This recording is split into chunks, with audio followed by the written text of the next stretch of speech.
Salut à tous, j'espère que vous allez bien. Aujourd'hui on se retrouve dans une nouvelle vidéo. Alors ça va être une vidéo assez, on va dire, mitigée. C'est un bilan de mon année sur YouTube, ma première année. Et le fait que du coup ça fait 1 an que j'ai cette chaîne YouTube et que je publie à peu près une vidéo toutes les semaines.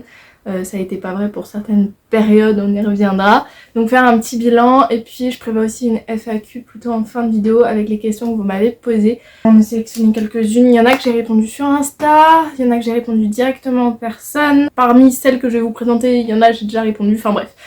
Un gros mélange de tout ça, mais c'est pas grave, surtout que c'est des questions un petit peu qui n'ont pas forcément de rapport les unes aux autres, mais bon c'est pas grave. On va commencer tout d'abord par mon bilan et aussi je vais vous expliquer un petit peu ce qui va se passer un peu plus cette année ou en tout cas sur la fin de l'année 2023 et potentiellement le tout début de 2024 et voilà mes projets, l'UTC, etc. On commence tout de suite.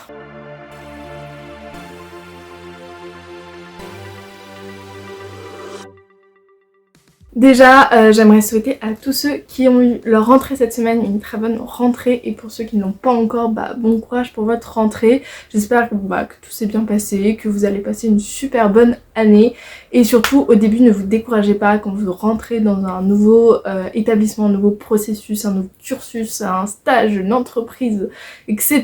Vous inquiétez pas, les impressions que vous avez au début sont rarement celles que vous avez à la fin. Du coup, laissez juste le temps faire et puis potentiellement ça se passe très très bien.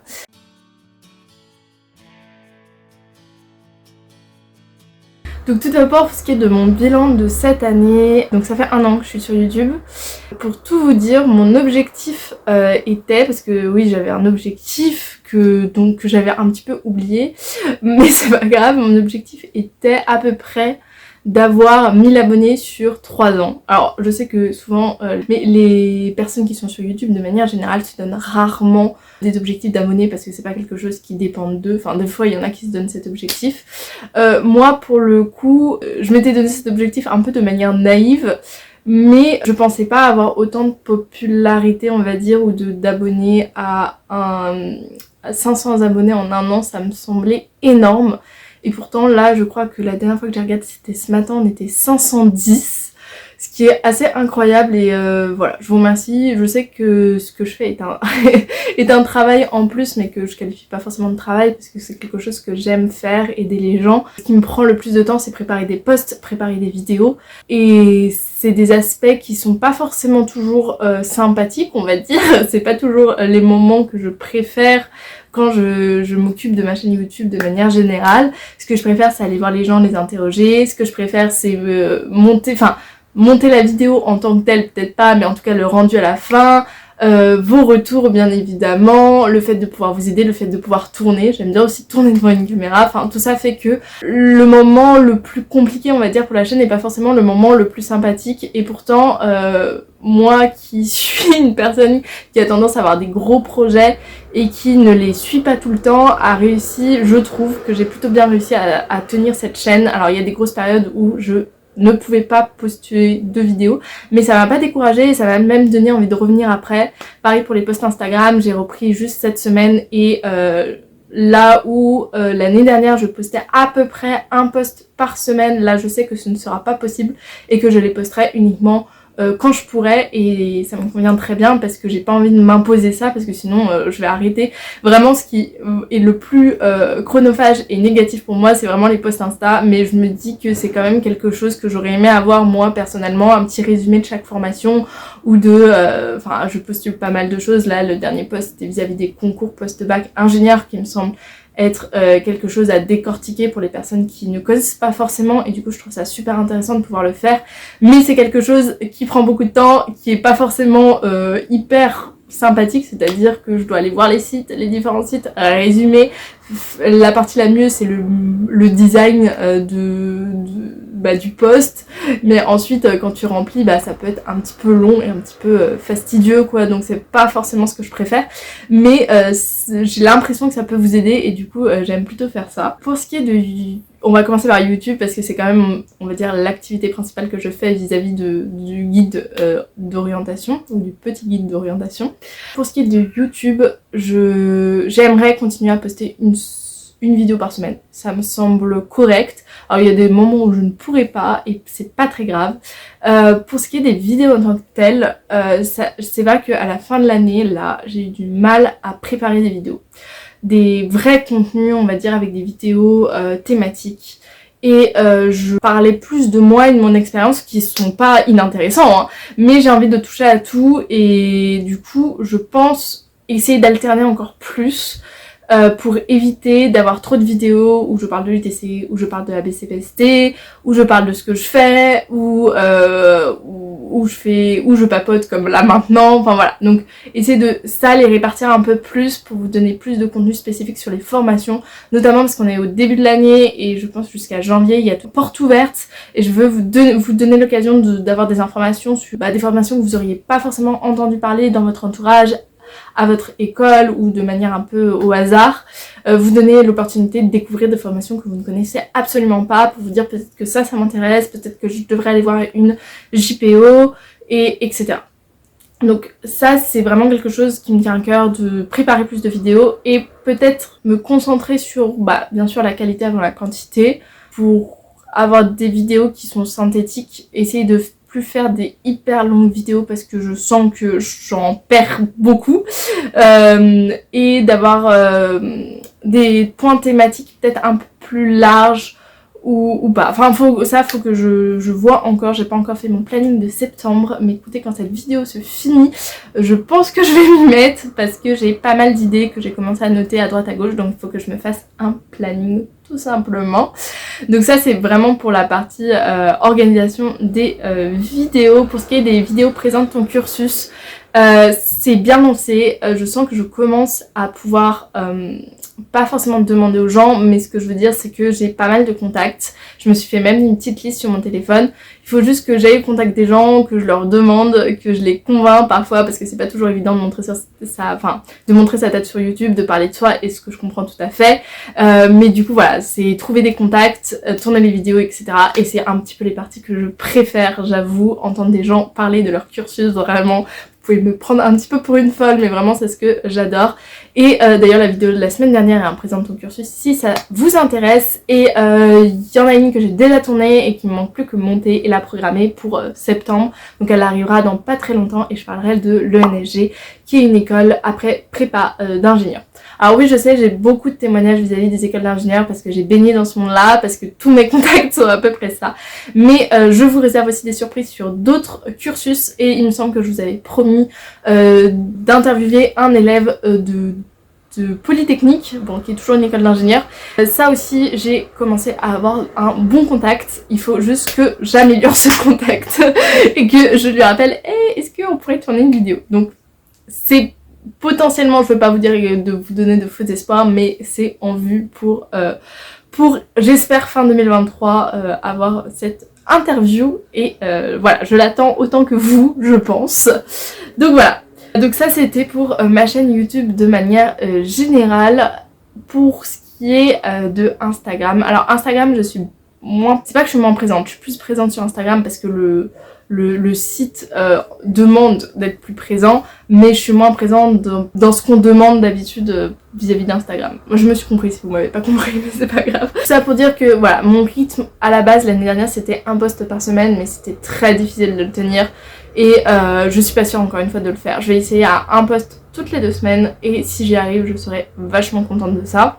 J'ai déjà des idées de posts. Faut savoir que mes posts sur Instagram sont souvent différents de mes vidéos YouTube. C'est-à-dire que parfois les sujets ont rien à voir, parfois les sujets sont en commun, ça dépend vraiment de mon envie pertinente. Je me dis là j'ai envie de parler de ça, j'en parle, que ce soit sur YouTube, sur Insta. Il y a des fois je me dis tiens c'est plus propice à Insta parce que ça demande vraiment d'être synthétique. Et des fois je me dis c'est mieux YouTube parce que je pourrais plus expliquer à l'oral qu'à l'écrit et voilà. Donc il y a des formats qui se prêtent plus à Insta, d'autres à YouTube. Voilà donc ça c'était pour ce qui était de YouTube et Insta. Et pour faire un petit bilan de cette année et de ce qui va se passer cette année, enfin l'année prochaine pour être exact. Alors vis-à-vis de cette année vous avez pu avoir mes 2 vidéos sur mes bilans à l'UTC, je vais pas revenir là-dessus.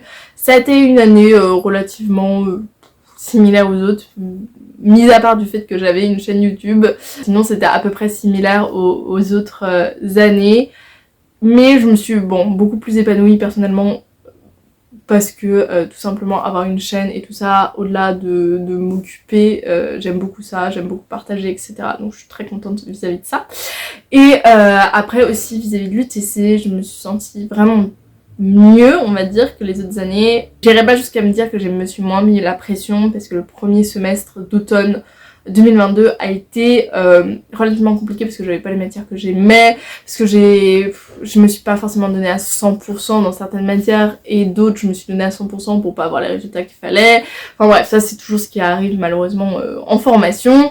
Et la deuxième partie de l'année où j'avais des matières qui me plaisaient beaucoup plus, je me suis beaucoup plus épanouie, mais finalement pour les résultats que j'ai eus, je sais pas exactement quel semestre a été le mieux. Voilà, c'est pour vous résumer un petit peu mon année.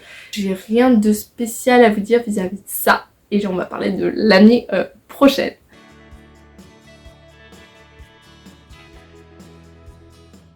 Du coup, vis-à-vis de l'année prochaine, j'ai 3 grandes choses dont j'ai envie de vous parler. Alors, la première, c'est que je suis en stage.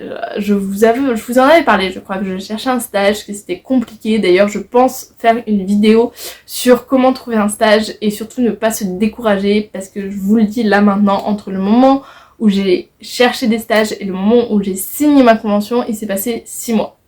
Ce qui est pour moi énorme, parce que pour moi, ça devait prendre genre au mieux, enfin au pire du pire 3 mois quoi. Et là 6 mois, je crois que j'ai, enfin peut-être moins de 6 mois en fait, j'ai peut-être exagéré, mais j'ai commencé à chercher mi-mars, j'ai signé ma convention fin juillet, voilà. Donc voilà, j'ai pas compté, mars, avril, mai, juin, juillet, ouais ça fait 5 mois, c'est quand même beaucoup. Enfin j'ai trouvé personnellement que c'était beaucoup. Et ça tient du fait notamment que au début tu n'as aucune réponse, c'est-à-dire j'ai commencé à la chercher mi-mars, mes premières réponses étaient début mai, il me semble, fin avril peut-être. Ensuite tu passes les entretiens, j'ai passé les entretiens tout mai et j'ai commencé à avoir des réponses positives début juin pour finalement finir de signer ma convention fin juillet. Je trouve ça vraiment beaucoup trop en termes d'espace, mais c'est vrai que quand on envoie beaucoup de messages à beaucoup d'entreprises, que ce soit répondre à des offres ou des offres même spontanées, ils répondent très tard vis-à-vis de ce que tu as envoyé, donc pensez à envoyer tôt, ça c'est un bon conseil, mais j'y reviendrai dans une vidéo je pense spéciale que je ferai vis-à-vis de ça. Donc ça c'était mon premier point, j'ai commencé mon stage le 21 août. Le début était très compliqué parce que j'ai pas l'habitude d'être en train de travailler à cette époque là, et puis le fait que c'est un nouveau stage qui va durer 6 mois, de s'habituer à une entreprise, au monde de l'entreprise, ça a pas forcément été facile et ça l'est toujours pas beaucoup. C'est vraiment quelque chose auquel il faut s'habituer. Après j'ai vraiment que des gens cool autour de moi, sympathiques, qui sont prêts à m'aider, qui veulent entendre ma voix. Pour le moment c'est juste ouais, s'habituer à ce nouveau décor, etc. Au fait d'avoir un emploi du temps qui est relativement différent de l'UTC, puisqu'à l'UTC j'ai plein de trous dans mon emploi du temps, mais j'ai toujours des trucs à faire en termes de boulot, mais je peux varier, c'est moi qui fais mon emploi du temps. Là c'est un peu moi qui fais mon emploi du temps, mais ce que je veux dire c'est que mes heures c'est à peu près 8h30, 16h30, 17h, et voilà, je bosse à fond là, et quand j'ai fini, il faut, enfin je rentre chez moi, j'ai plus rien à faire, enfin je m'occupe de ma chaîne, etc. Mais ce que je veux dire c'est que voilà, le format est relativement différent de l'école, et ça aussi c'est un truc auquel il faut s'habituer. Je suis contente de ce que j'ai trouvé, c'est en région parisienne, c'est pour ça que vous allez voir que des vidéos chez mes parents, je n'ai pas d'autres appartements pour le moment, et j'ai rendu mon superbe appartement de l'UTC à Compiègne tout simplement. Cet appartement, je pense que je n'y retournerai jamais. Alors il m'a hyper bien plu, la manière dont je l'ai dit on aurait dit que j'ai détesté, c'est pas du tout ce que je voulais dire, j'y retournerai plus tout simplement parce qu'il me reste techniquement plus qu'un semestre l'UTC, on va y revenir, et du coup je pense prendre un appart toute seule et pas en coloc, et cet appartement est en coloc. Mais si vous venez et si vous êtes de l'UTC, enfin, ou que vous étudiez à Compiègne de manière générale, franchement je vous conseille cet appartement, à part le bruit parce qu'il est vraiment en centre-ville, que la voisine met la musique à fond à 23h pendant, enfin 23h je suis gentille, des fois c'était 3h du matin, comme ça, mais vraiment à fond, au point où on entend dans le couloir, tu peux faire une boum quoi, vraiment, et nous on était juste en dessous, où voilà, où on n'a pas eu forcément de bons rapports avec le voisinage, avec mes 2 colocs que j'ai eu, mais sinon vraiment c'est un appart où j'avais de la place, c'était pas très cher, t'avais une vraie cuisine avec un lave-vaisselle, un lave-linge, une salle de bain au top.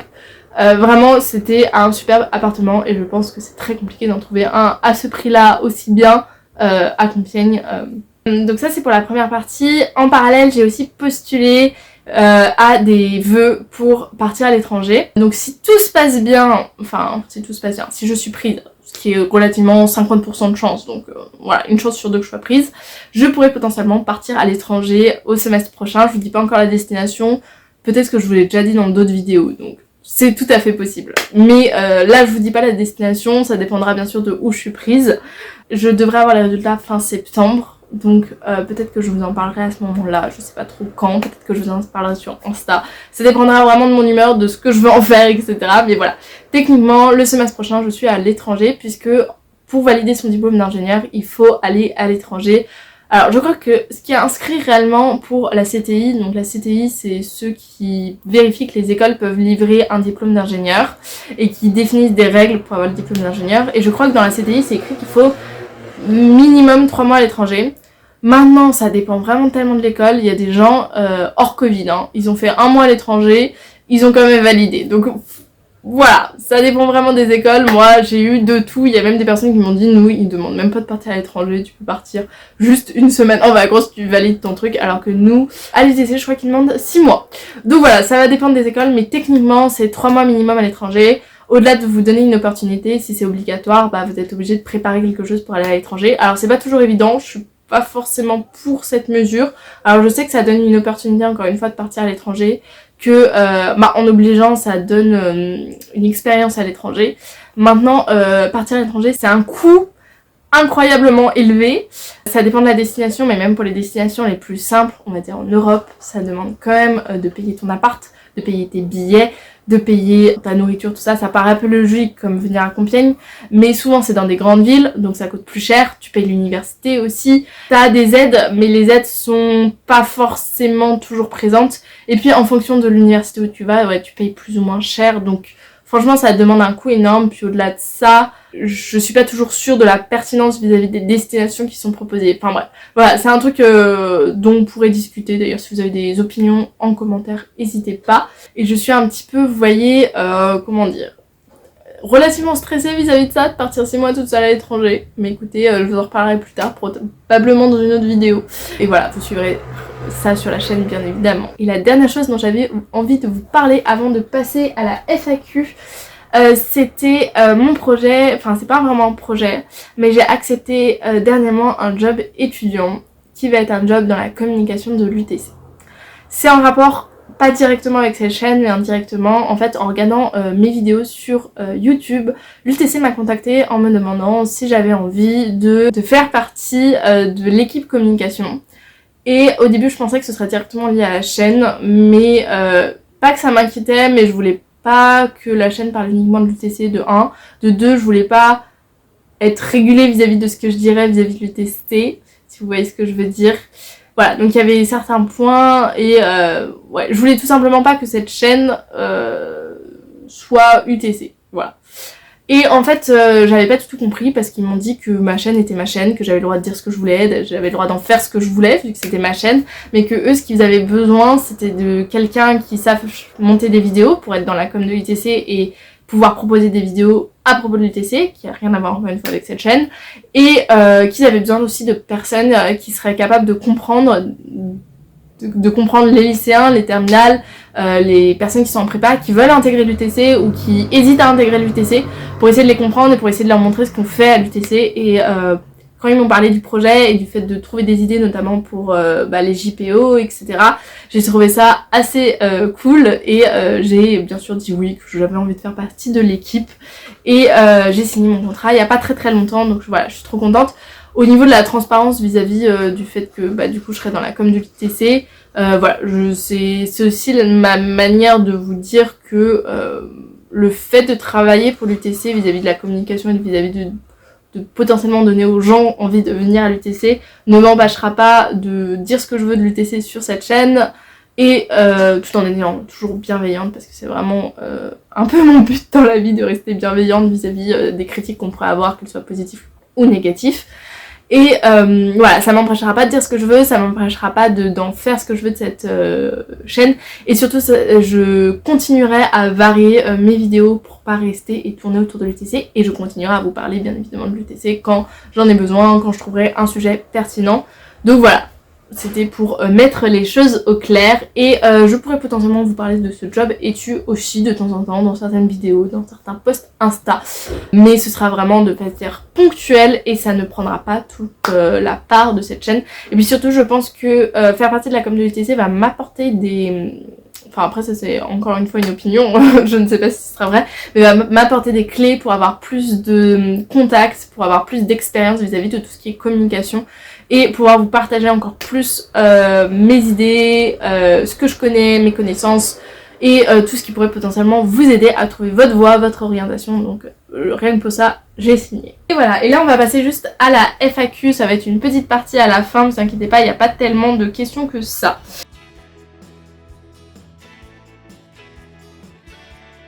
Première question dont on m'a parlé, c'est peux-tu me parler des échanges à l'étranger? Est-ce valorisable en France?